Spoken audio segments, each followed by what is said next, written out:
So when we're out there, one of the questions we had is, well, where are we going to load this huge racing attraction? Because we can't be in the town. At one point we can talk about the courthouse. The original idea was it was up more in the town as a load and unload, and there was the track. There was issues with the track and stuff, and they needed the track to be moved back closer to the show building. Yeah. And so that was like, oh, what are we going to do? This doesn't make any sense. And I actually encouraged the team to, you know, let's think beyond what you only see in the movie. Yeah. We can start showing other stuff, because I always view that the world is much bigger than just that you see in the movie. And that's what's so great. We got to this place, Yellow Pillars, and we saw these two huge caves. I'm like, that's funny. That kind of looks like load and unload. But they're renaming that kind of load and unload. But we said, that's fine, but why are we there? Why would anyone go out there? We said, well, Stanley founded the town. We know that because there's a great founder statue. We know that he was a couple with Lizzie. But what's the story? So we started delving into, well, where did this come from? Well, there must have been the radiator spring, that original bubbling water out in the desert that Stanley found. And so we're building it, and coincidentally it looks like the front of a car with a radiator cap, and the water will be bubbling out of the radiator cap. And we said, well, Stanley must have been going across the desert, and he found that water down to his last drop. He was so happy. And being kind of a salesman, a radiator cap salesman, he decided that he should sort of lay down his roots. And we'd seen so many cool old buildings and even remnants of old buildings out on our field trip. We said, okay, well, he had that water, and he said, okay, this is kind of like his wall drug gag, free water. So come on, get your nature's no fool and coolant, and come in and get your free water at Stanley's Oasis. And while you're there, of course, you'll have, you know, probably pop the radiator cap, so you go to Stanley's Cabin Cap and get a new radiator cap, and he's got every make and model. And if he doesn't have it, it's free.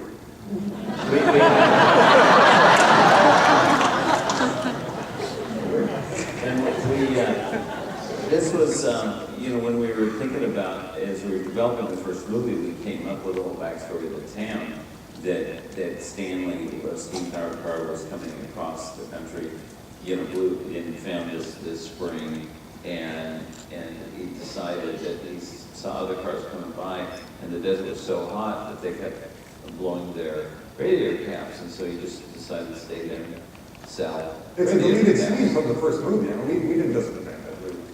But no, it was a deleted scene from the first film where they actually. So I dug it up and showed it to everybody, and then in fact, there was an early drawing of his Tappan Cap, the shack that had this radiator. Because that's one of the things that you find on Route 66 is that every building is built like a gimmick to get you to stop.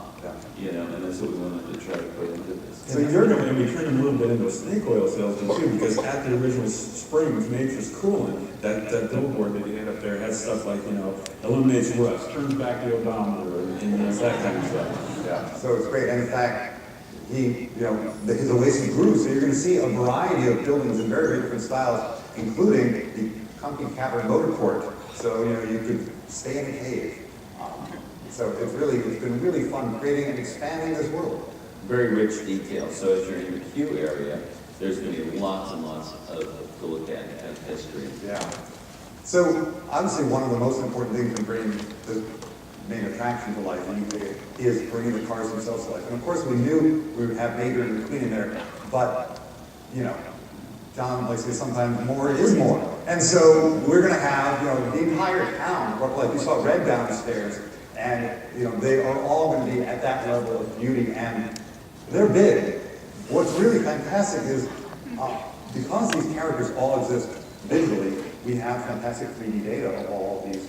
And so we're actually now have an amazing working partnership with the Imagineering Model Shop, where we literally give them 3D data, and then they actually can mill that out. This is driven by a computer taking huge blocks of foam and it literally, like a sculptor carving away, carves away to leave just the data. And so these are exactly on-model characters from the film brought to full-scale life. And it's just been so thrilling. So exciting. Sometimes dangerous, but really thrilling. And it just, at one point, we felt like we were producing more original cars than Detroit. I mean, we had so many cars. We were crowding the model shop. We had to use a crane inside the building to lift Mac's cap onto his cab there. It's just incredible. There is actually, Mac is the very first figure installed on site. Yeah, it's so exciting. I just Friday walked through the ride, and there he is. He couldn't believe it. He's so startled to be the first one. Amazing. If you were here at D23 2 years ago, anybody? You saw Lightning McQueen and the technology we've come up with to help bring his face to life. But we didn't actually get to hear the audio. This is just a line from the first film that we used to test this out. I'm in this little town called Radiator Springs. You know Route 66? It's still here! So we've got a long road ahead of us to bring all these characters to life, but it's just so exciting, and it's magical. It is literally seeing these characters that only exist behind our computer screens or up on the movie screen, walking around, and you've seen something downstairs. It's fantastic, and can't wait for it to open. And Carsland is to me one of the definitions of of what we're striving to do with California Adventuring, give the level of detail, the storytelling in the land, that you're there. Everything you see helps tell that story. And it is just from the beautiful landscaping to the rock work to the buildings to the rides to everything is focused on the storytelling, that you are transported to Radiator Springs and you are there. And even to the point of the folks who do the food in the parks have gotten so inspired by Route 66. And you go, they took their own trip and really researched the kind of food that you find there. The food at Flo's and at the Cozy Cone are so clever and so delicious. We had the chili con queso. It is like you're going to be able to get in the Cozy Cone. All the food items are kind of cone inspired, and they came up with this fantastic bread, the bread bowl but it's designed in a cone, and so you get chili. Chili con carne. Sally came up with this. Fritos on top of it. Yeah, there you go. Sally came up with, it's actually she's having today a special food bonanza that she's hosting. There you go. And They found that churros. So we haven't. We do the same thing to Kevin all the time. He says a pun and we don't laugh. But we love them. But the thing we couldn't really figure out how to put into a cone is a churro. So you get churros, but they're still just great. So with that, there's your update on Carsland.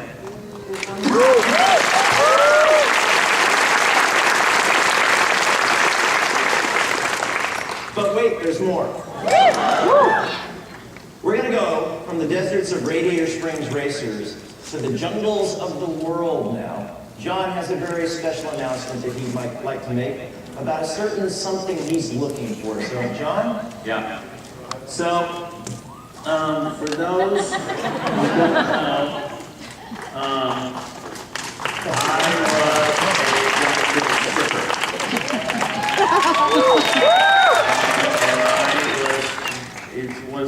it changed my life, and I need it. It taught me about comic timing. It was one of the most fun things I've ever done. And, I would still be a Jungle Cruise skipper if I didn't get hired as an animator at Disney, and because I just absolutely loved it. And, I was able to, in the 50th anniversary of Disneyland, I was able to go and don my skipper outfit again. And when I told my sons, because I've been telling them their whole lives that I was a Jungle Cruise skipper and what it meant to me. And we always ride the Jungle Cruise when we come to Disneyland. And, when I put and I said, I'm going to get to put my Jungle Cruise skipper back on, my outfit back on and do the Jungle Cruise again. And my son says, it still fits.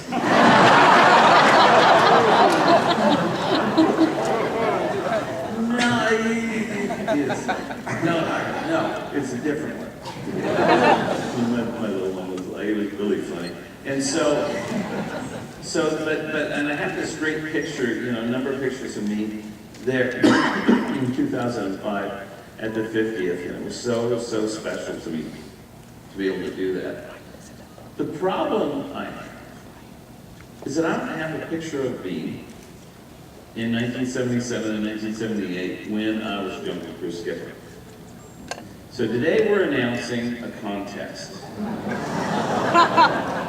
And this is very special and very kind of important for me because this is such an important part of my life and I don't have a record of it. I remember a lot of people taking pictures of me and all like that out there. So today, we are announcing a contest for you to dig through your old pictures and try to find a picture of me from 1977 and 1978 of me as a Jungle Cruise skipper. Are those just the summer months, or what months were you? Yeah, so to be specific, I was trained in Thanksgiving of 1977. I worked Christmas, the holiday season of 77. I worked Easter of 78, grad nights of 78, and through the summer, partway through the summer of 1978. So it's really kind of like about a 9-month kind of period. I was a sweeper in Tomorrowland the summer of the Space Mountain Open, which was 77. So, but it's a Jungle Cruise picture that we're interested in. Now, Pixar invented digital compositing. If you can see it.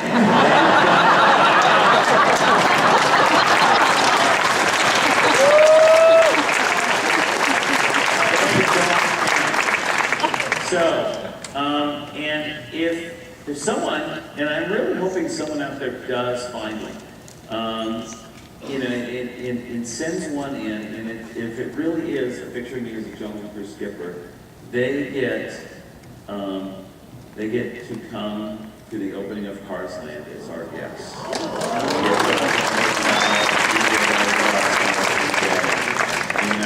And it's going to be really be a VIP guest up there. So that is the prize that you win, which is extremely special.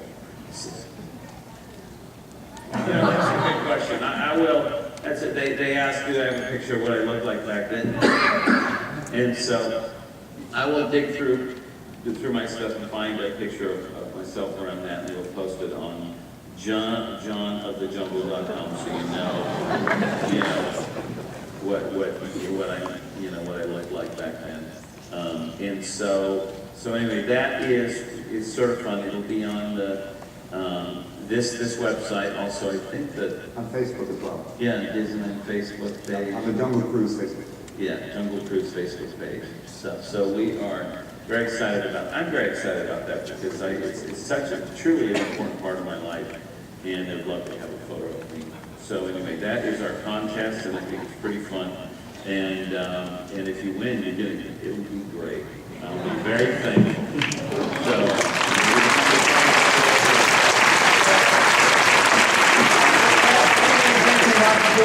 Kevin Rafferty, Jennifer Mott, Kathy Mangum, and John Lasseter.